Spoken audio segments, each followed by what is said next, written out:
Hello friends, റെസി ടോക്സിലേക്ക് എല്ലാവർക്കും സ്വാഗതം. കഥകൾ ഇഷ്ടമാവുന്നുണ്ടെങ്കിൽ ലൈക്ക് ചെയ്യാനും സബ്സ്ക്രൈബ് ചെയ്യാനും മറക്കരുത്.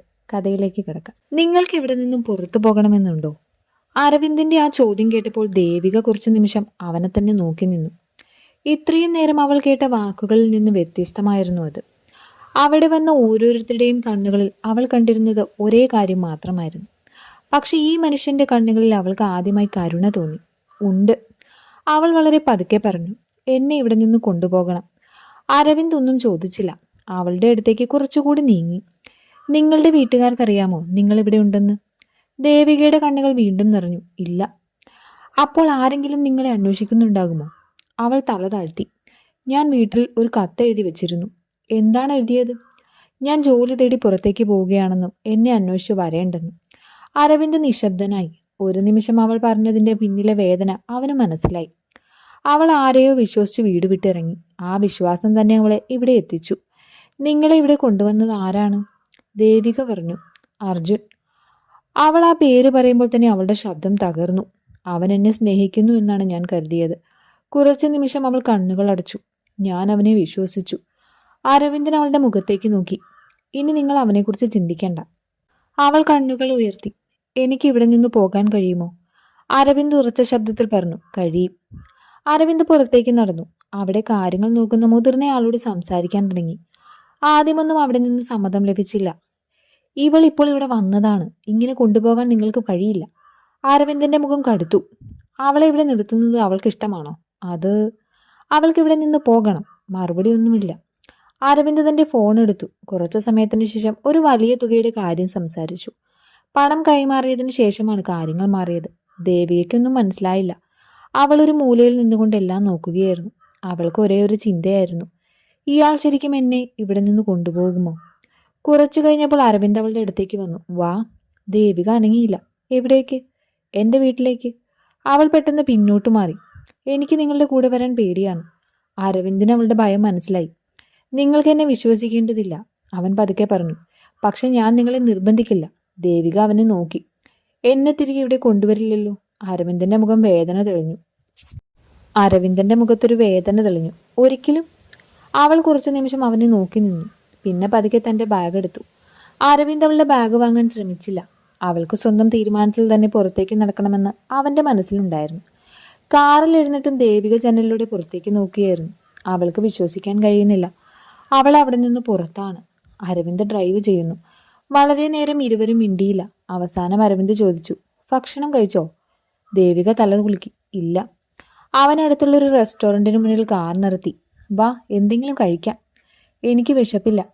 വിശപ്പില്ലെങ്കിലും കുറച്ച് കഴിക്കണം. അവൾ അവനെ നോക്കി. അവന്റെ ശബ്ദത്തിൽ നിർബന്ധമില്ലായിരുന്നു, ഒരു കരുതൽ മാത്രം. അവൾ കാറിൽ നിന്നിറങ്ങി. ആ രാത്രി ഏറെ ദിവസങ്ങൾക്ക് ശേഷം അവൾ വയറു നിറച്ച് ഭക്ഷണം കഴിച്ചു. അരവിന്ദ് അവളെ നോക്കിയിരുന്നില്ല. അവൾക്ക് അസ്വസ്ഥത ഉണ്ടാകാതിരിക്കാനായി അവൻ തന്റെ ഫോണിൽ എന്തോ നോക്കുന്നു. അത് ദേവിക ശ്രദ്ധിച്ചു. വീട്ടിലെത്തിയപ്പോൾ വാതിൽ തുറന്നതൊരു പ്രായമായ സ്ത്രീയായിരുന്നു. അരവിന്ദന്റെ അമ്മ. ഇത്ര വൈകിയല്ലോ മോനെ. അവളുടെ കണ്ണുകൾ ദേവികയിൽ പതിഞ്ഞു. ഇവളാരാ? അരവിന്ദ് ഒരു നിമിഷം മിണ്ടാതെ നിന്നു. വഴിയിൽ ബുദ്ധിമുട്ടിൽ നിൽക്കുന്നത് കണ്ടു. സഹായം ചോദിച്ചു. കുറച്ചു ദിവസം ഇവിടെ നിൽക്കട്ടെ. അമ്മ ദേവികയെ നോക്കി. അവളുടെ മുഖത്തെ ഭയം വ്യക്തമായിരുന്നു. മോളെ, അകത്തേക്ക് വാ. ആ വാക്കുകൾ കേട്ട് ദേവികയുടെ കണ്ണുകൾ നിറഞ്ഞു. എത്ര ദിവസങ്ങൾക്ക് ശേഷമാണ് ഒരാൾ അവളെ മോളെ എന്ന് വിളിക്കുന്നത്. അവൾ പതുക്കെ അകത്തേക്ക് കയറി. അന്ന് രാത്രി അരവിന്ദ് അവൾക്കൊരു മുറി കാണിച്ചു കൊടുത്തു. ഇവിടെ നിൽക്കാം. ദേവിക ചുറ്റും നോക്കി. എനിക്കിവിടെ നിൽക്കാൻ പറ്റില്ലെങ്കിൽ ഹോസ്റ്റലിൽ നിർത്താം. അവൾ അവനെ നോക്കി. നിങ്ങൾ എന്നെ എന്തിനാണ് സഹായിക്കുന്നത്? അരവിന്ദ് കുറച്ചു നിമിഷം മിണ്ടാതെ നിന്നു. കാരണം നിങ്ങളെ സഹായിക്കണമെന്ന് തോന്നി. നിങ്ങൾ അവിടെ പതിവായി പോകുന്ന ആളാണോ? ആ ചോദ്യം കേട്ട് അരവിന്ദ് അവളെ നോക്കി. അവളുടെ കണ്ണുകളിൽ സംശയം. അവൻ പതുക്കെ പറഞ്ഞു, അല്ല. പിന്നെ? എൻ്റെ ഒരു സുഹൃത്ത് പറഞ്ഞതുകൊണ്ടാണ് ഞാൻ അവിടെ പോയത്. അതും ആദ്യമായാണ്. ദേവിക ഒന്നും പറഞ്ഞില്ല. നിങ്ങൾ എന്നെ വിശ്വസിക്കണമെന്നില്ല. അവൻ തുടർന്നു. അത് നിങ്ങളുടെ അവകാശമാണ്. അരവിന്ദ് വാതിലിനരികിലെത്തി. നാളെ രാവിലെ നിങ്ങൾക്ക് ഓഫീസിൽ വരണമെങ്കിൽ വരാം. ദേവിക അത്ഭുതത്തോടെ നോക്കി. ഓഫീസിലോ? അതെ. എനിക്ക് ജോലി ചെയ്യാൻ അറിയാം. അതെനിക്ക് മനസ്സിലായി. അവൻ ചിരിച്ചു. നിങ്ങൾക്ക് ഇവിടെ നിൽക്കാൻ ബുദ്ധിമുട്ടാണെങ്കിൽ ഒരു 10 ദിവസം വീട്ടിൽ നിൽക്കൂ. പുതിയ സ്ഥലം മനസ്സിലാക്കട്ടെ. അതിനുശേഷം ഹോസ്റ്റലിലേക്ക് മാറാം. ദേവിക ഒന്നും പറഞ്ഞില്ല. അവൻ പുറത്തേക്ക് പോയി. വാതിലടഞ്ഞതോടെ അവൾ കിടക്കയുടെ അരികിൽ ഇരുന്നു. അവൾക്ക് ഇപ്പോഴും വിശ്വസിക്കാൻ കഴിഞ്ഞിരുന്നില്ല. ഒരാൾ ഒന്നും പ്രതീക്ഷിക്കാതെ തന്നെ രക്ഷിച്ചു. പക്ഷെ അവളുടെ ജീവിതത്തിൽ ഒരിക്കലും വിശ്വസിച്ച മനുഷ്യൻ തന്നെ അവളെ വിളിക്കുകയും ചെയ്തിരുന്നു. അതുകൊണ്ട് തന്നെ അരവിന്ദനോടും അവൾക്ക് പൂർണ്ണമായ വിശ്വാസമുണ്ടായിരുന്നില്ല. അടുത്ത ദിവസം രാവിലെ ദേവിക വളരെ നേരത്തെ എഴുന്നേറ്റു. അവൾ അടുക്കളയിൽ അമ്മയെ സഹായിക്കാൻ ചെന്നു. മോളെ, നീ എന്തിനാ ഇതൊക്കെ ചെയ്യുന്നത്? എനിക്ക് വെറുതെ ഇരിക്കാൻ ഇഷ്ടമില്ല അമ്മേ. അമ്മ അവളെ നോക്കി ചിരിച്ചു. എങ്കിൽ ചായ നീ ഉണ്ടാക്കിക്കോ. ദേവിക അതനുസരിച്ചു. അവൾ ആദ്യമായി ആ വീട്ടിൽ സ്വന്തം വീട്ടിൽ എന്ന പോലെ അടുക്കളയിൽ നിന്നു. അരവിന്ദ് താഴേക്ക് വന്നപ്പോൾ ആ കാഴ്ച കണ്ടു. അവൻ കുറച്ചു നിമിഷം അവിടെ തന്നെ നിന്നു. അവന്റെ അമ്മ ദേവികയോട് എന്തോ സംസാരിക്കുന്നു. ദേവിക ചിരിക്കുന്നു. അരവിന്ദിന്റെ മുഖത്ത് അറിയാതെ ഒരു ചെറിയ പുഞ്ചിരി വന്നു. എന്താ ഇത്ര നേരത്തെ എഴുന്നേറ്റത്? അമ്മ ചോദിച്ചു. ജോലിക്ക് പോകണം. അവളെയും കൂട്ടിക്കോ. അരവിന്ദ് ദേവികയെ നോക്കി. ഓഫീസിലേക്ക് വരാമോ? ദേവിക ഒരു നിമിഷം മടിച്ചു. പിന്നെ തല കുലുക്കി. ഞാൻ വരാം. അരവിന്ദ് കാറിന്റെ താക്കോലെടുത്തു. ശരി, തയ്യാറാകൂ. ദേവിക മുറിയിലേക്ക് പോയി. അവളുടെ ജീവിതത്തിലെ ഒരു പുതിയ അധ്യായം തുടങ്ങുകയായിരുന്നു. അവൾക്കറിയില്ലായിരുന്നു അത്. ആ ഓഫീസിലെ ആദ്യ ദിവസം മുതൽ തന്നെ തൻ്റെ ജീവിതം മാറ്റിമറിക്കാൻ പോകുന്ന ഒരാളുടെ കണ്ണുകളിൽ താൻ പതിയുകയാണെന്ന്. അത് പ്രണയമാകുമെന്ന് അരവിന്ദിനും അന്നറിയില്ലായിരുന്നു. അടുത്ത ദിവസം രാവിലെ ദേവിക കണ്ണാടിക്ക് മുന്നിൽ കുറച്ചു നേരം നിന്നു. കയ്യിലുണ്ടായിരുന്ന വസ്ത്രങ്ങളിൽ നിന്ന് ലളിതമായൊരു ചുരിദാർ തിരഞ്ഞെടുത്തു. അവൾക്ക് പുതിയ വസ്ത്രങ്ങളൊന്നും ഉണ്ടായിരുന്നില്ല. അർജുനൊപ്പം ഇറങ്ങുമ്പോൾ എടുത്ത ചെറിയ ബാഗിൽ ഉണ്ടായിരുന്നതെല്ലാം ഇപ്പോൾ അവളുടെ പക്കലുണ്ടായിരുന്ന ജീവിതത്തിന്റെ ഓർമ്മകൾ മാത്രമായിരുന്നു. മുടി ഒതുക്കി കെട്ടി കണ്ണാടിയിൽ സ്വന്തം മുഖത്തേക്ക് നോക്കി. കുറച്ച് ദിവസങ്ങൾക്കുള്ളിൽ തന്നെ അവൾക്ക് തോന്നിയതുപോലെ താൻ ഒരുപാട് മാറിയിരുന്നു. ഒരിക്കൽ സ്വപ്നങ്ങളുമായി വീട്ടിൽ നിന്നിറങ്ങിയ പെൺകുട്ടി ഇപ്പോൾ ആരെയും എളുപ്പത്തിൽ വിശ്വസിക്കാത്ത ഒരാളായി മാറിയിരിക്കുന്നു. വാതിലിൽ ഒരു ചെറിയ മുട്ട് കേട്ടു. ദേവിക. അരവിന്ദന്റെ ശബ്ദം. വരുന്നു. അവൾ വാതിൽ തുറന്നു. അരവിന്ദ് അവളെ നോക്കി. തയ്യാറായോ? അതെ. ആ, എങ്കിൽ നമുക്ക് പോകാം. അവൾ അവന്റെ പിന്നാലെ നടന്നു.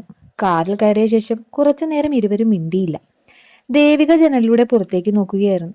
അപരിചിതമായ നഗര വഴികൾ, ഉയർന്ന കെട്ടിടങ്ങൾ, തിരക്കേറിയ റോഡുകൾ. അവൾ മനസ്സിൽ ചിന്തിച്ചു, ഒരിക്കൽ ഇവിടെ വരണമെന്നായിരുന്നു എൻ്റെ ആഗ്രഹം. പക്ഷേ ഈ നഗരത്തിലെത്തിയത് താൻ സ്വപ്നം കണ്ട രീതിയിലല്ല.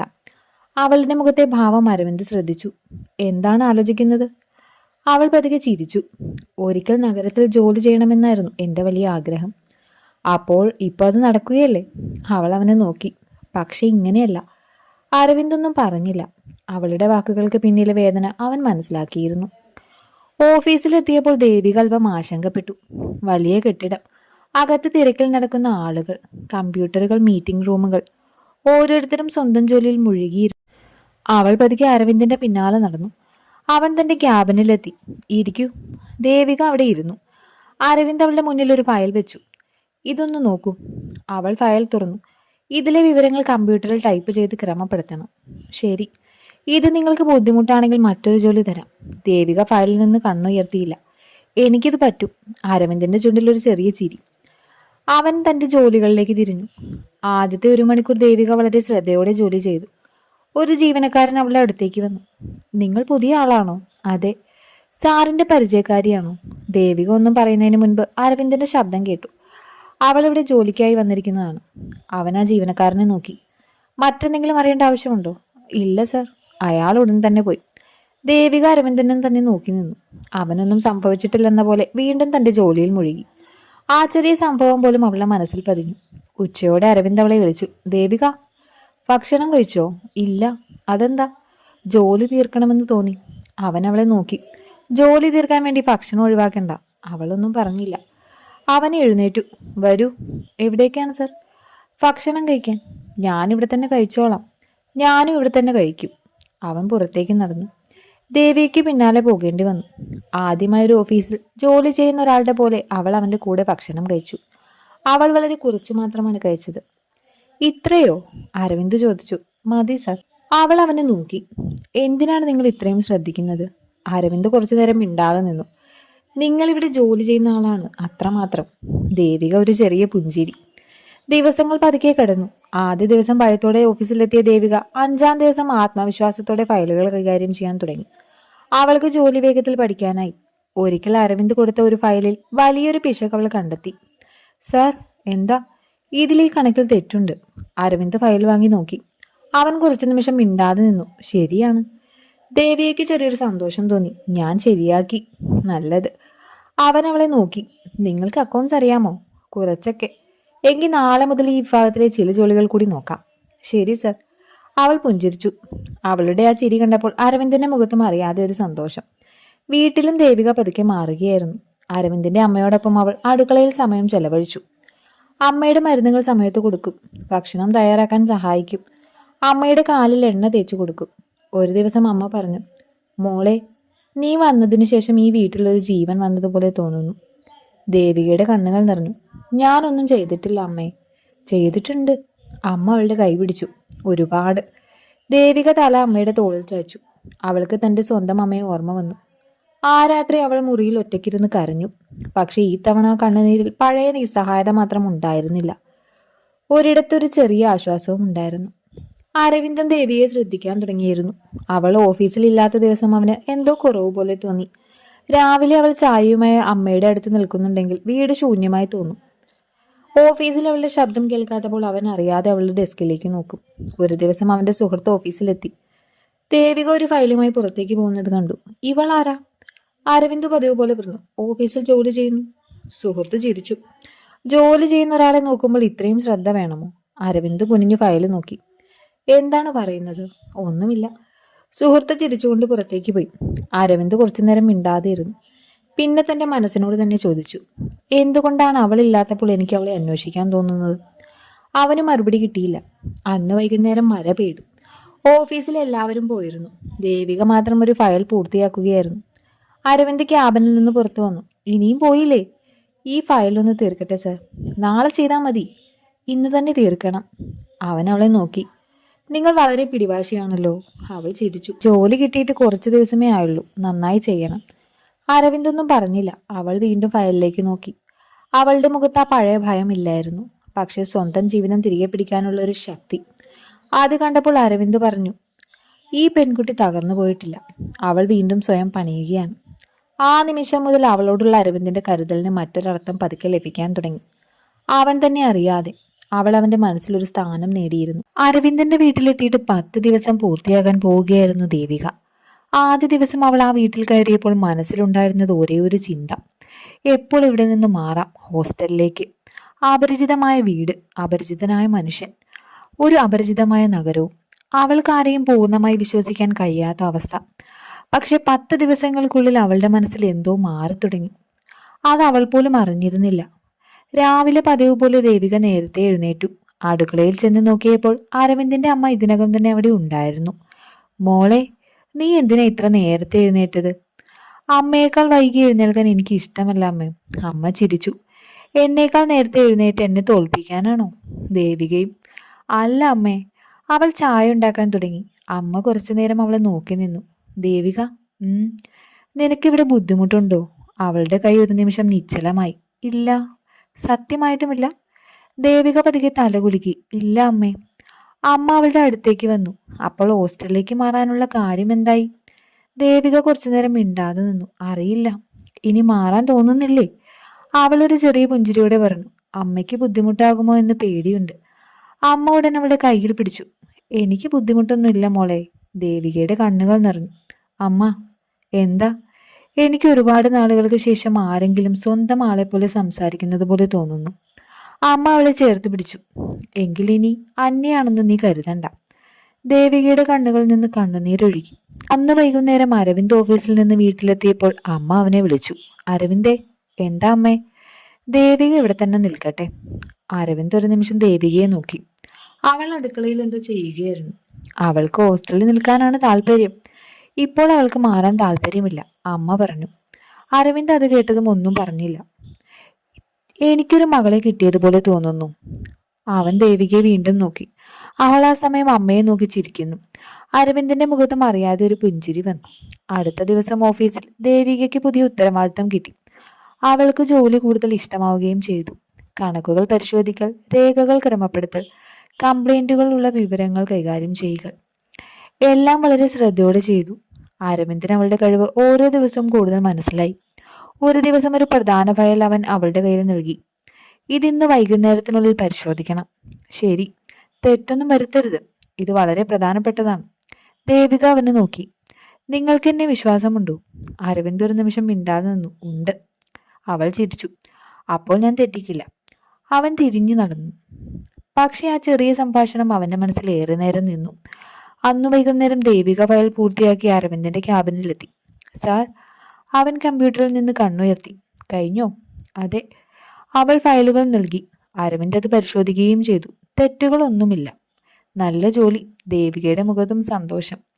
അവൾ തിരിഞ്ഞു പോകാൻ തുടങ്ങിയപ്പോൾ അരവിന്ദ് അവളെ വിളിച്ചു. ദേവിക. അവൾ തിരിഞ്ഞു നോക്കി. നിങ്ങൾക്കിവിടെ ജോലി ഇഷ്ടമാണോ? വളരെ. എന്തുകൊണ്ടാണ്? അവൾ കുറച്ചുനേരം ചിന്തിച്ചു. ഇവിടെ ഞാൻ ആരുടെയെങ്കിലും മകളോ വീട്ടിലെ പെൺകുട്ടിയോ അല്ല. അരവിന്ദ് ശ്രദ്ധിച്ചു കേട്ടു. ഞാനിവിടെ തന്നെ ഞാൻ തന്നെയാണ്. അവൾ പറഞ്ഞു തുടങ്ങി. എന്റെ കഴിവ് കൊണ്ട് എനിക്ക് എന്തെങ്കിലും ചെയ്യാൻ കഴിയുന്ന സ്ഥലമാണിത്. അരവിന്ദിന്റെ കണ്ണുകളിൽ ഒരു പ്രത്യേക ഭാവം. അത് തന്നെയാണ് നിങ്ങൾക്ക് വേണ്ടതല്ലേ? അതെ. അപ്പോൾ അതിനായി ഇവിടെ തന്നെ നിൽക്കൂ. ദേവിക ചിരിച്ചു. നന്ദി സർ. അവൾ പുറത്തേക്ക് പോയി. അരവിന്ദ് അവൾ പോയ വാതിലിലേക്ക് നോക്കി നിന്നു. അതേസമയം ദേവികയുടെ ഭൂതകാലം അവളെ വിട്ടുപോയിരുന്നില്ല. രാത്രികളിൽ ചിലപ്പോൾ അവൾ ഞെട്ടിയുണരും. കണ്ട സ്വപ്നം ഓർമ്മയില്ല. പക്ഷെ ശരീരം മുഴുവൻ വിയർത്തിരിക്കും.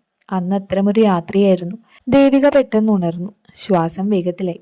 അവൾ മുറിയിലെ ലൈറ്റ് ഓൺ ചെയ്തു. കുറച്ചു നേരം അവിടെ തന്നെ ഇരുന്നു. പിന്നെ വാതിൽ തുറന്ന് പുറത്തേക്ക് വന്നു. ഹാളിൽ അരവിന്ദന്റെ അമ്മ ഇരിക്കുന്നുണ്ടായിരുന്നു. മോളെ.